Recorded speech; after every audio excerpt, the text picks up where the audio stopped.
I heard from Anderson that you're out investigating the D-Wave again. I've been doing some analysis, and it seems like your new visitors are from a place called Zion. I have no idea where that is, but from your battles with them, I've collected some data that might help you utilize them to their fullest. Care to take a listen? Let's start out with the most notable one, Eve. Eve is classified as a Burst 3 AR-wielding unit using a modified drone to fire projectiles from her hand. She carries 2 exospies with her that greatly increase her offensive capabilities, making her a menace on the battlefield. Let's talk about her S1, Impact-type Exospine, a clever bit of engineering from her world. It seems to dramatically increase her critical rate once she enters combat, allowing her to crit more often than your typical Nikke. This skill scales up to 60%, making more than half of her hits deal crit damage. It also has a secondary ability where landing 44 hits activates Unstable Energy, dealing a good chunk of attack damage scaled off from her final attack to a random enemy, attacking sequentially for 3 times. This Unstable Energy also debuffs electric-coated enemies, making them take more damage up to 10% for 10 seconds. Her second skill, Eagle Eye type Exospine, also activates when she enters combat situations, increasing her attack for up to 50% more, and her max ammo cap up to 25% more, both activating indefinitely. It also has a secondary ability of reloading 3 rounds every 10 hits on electric-coated enemies. Finally, let's talk about her burst, Counter Chain.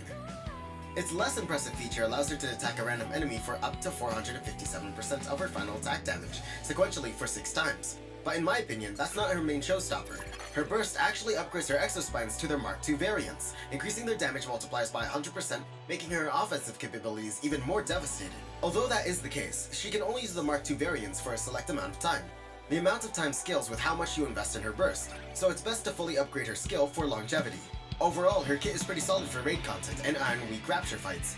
As for your campaign to retake the surface, she's alright, but consider other units who have stronger crowd clearing capabilities.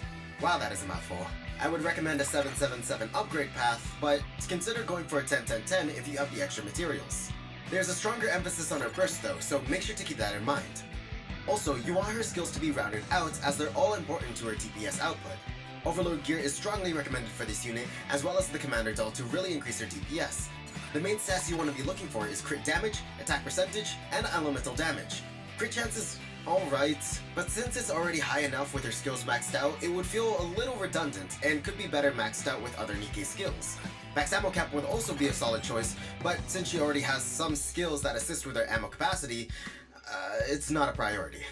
Now, let's talk team synergies, shall we? As mentioned before, she would benefit a lot from units who would assist her crit capabilities, like units like Volume, Maid Mast, and Miranda with her treasured item. Those would benefit her the most in my opinion. Additionally, she wouldn't mind having units that would also increase her attack damage as well, so the usual leader and crown buffs would also be appreciated. Remember, these are just recommendations, team comps can vary, so experiment with the units that you have that have similar skills, as well as make the most of what you have. With Eve out of the way, let's talk about Raven. Oh, did you not? Never mind. Let me just ramble for a little bit. Eve and Raven don't seem to be the best of friends back in their world. I wonder what caused this. The art considers her a Burst 3 rocket launcher type unit. Much like Eve, she'll benefit the most during raid content. More specifically, Lord and Tyrant class Raptures that are weak to iron-coated allies. She's almost sadistic, being able to tear down Raptures who have destructible parts on them, and layering on sustained damage. Her S1, Shockwave, affects enemies who are closest to her crosshair, dealing up to 68% of her final attack damage as sustained damage every second for 5 seconds. This ability stacks up to 10 times, building up to 680% of her final attack damage as sustained damage. Furthermore, this skill increases her attack stat up to almost half of her own attack stat for 10 seconds when in full burst. Her S2, Blue Blades, activates her Vital Attack ability when she enters battle, and when she enters full burst, allowing her to deal up to 21% more damage to parts for 5 seconds. When either she or an ally destroys a part, Vital Attack deactivates and activates her ability Single Point Attack, increasing sustained damage for up to 47% for 15 seconds, essentially buffing her S1. Finally, her burst, Tempest, allows her to deal up to 490% of her final attack as burst skill damage to all enemies, including parts. This is a really strong skill for Raptures who have a lot of parts like Alt-Eisen or Mother Whale, even if they aren't Iron Weak. Additionally, she enters AN mode, which applies 2 effects on her. 1, removing single point attack, and 2, increasing sustained damage up to 89% for 10 seconds. She's heavily built for sustained damage, and this can be expanded upon on her teams. For now, let us talk about upgrading her. For Raven, Overload Gear should cater to her attack damage, ammo capacity, and charge speed. The attack damage will increase her offensive capabilities of her sustained damage gimmick, and ammo capacity and charge speed will help build stacks for her shockwave.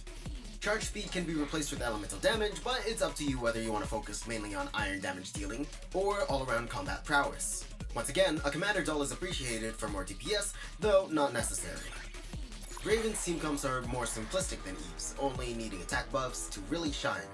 However, pairing units like Alex or Maxwell can really help due to their ability to help speed up charge speeds for allies, helping Raven reach her max stack super easily. Another useful buff to consider would be units who help Raven increase her sustained damage, like Summer Rosanna, Crust, or even Mori from the 2.5 year anniversary. Options are a bit more open with her, so don't be afraid to experiment with her team comps as well. You want to put Lily into battle? Considering she's part of the Airborne Squad's engineering team, I doubt her offensive capabilities are anything to write home about. Her supportive capabilities could really help out to our newer commanders though.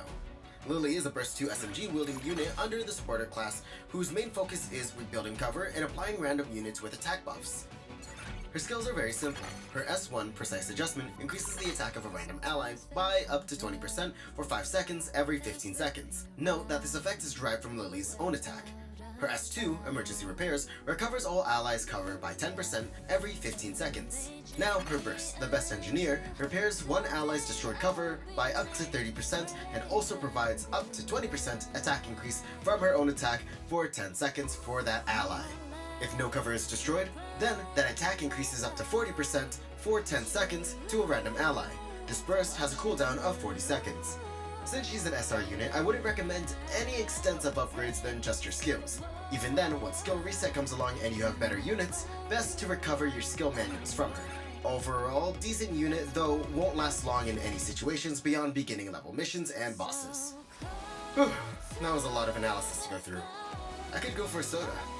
Is there one that you would recommend, Commander? Once you deal with the D-Wave, bring one back for me, alright? This is Annie, in and out.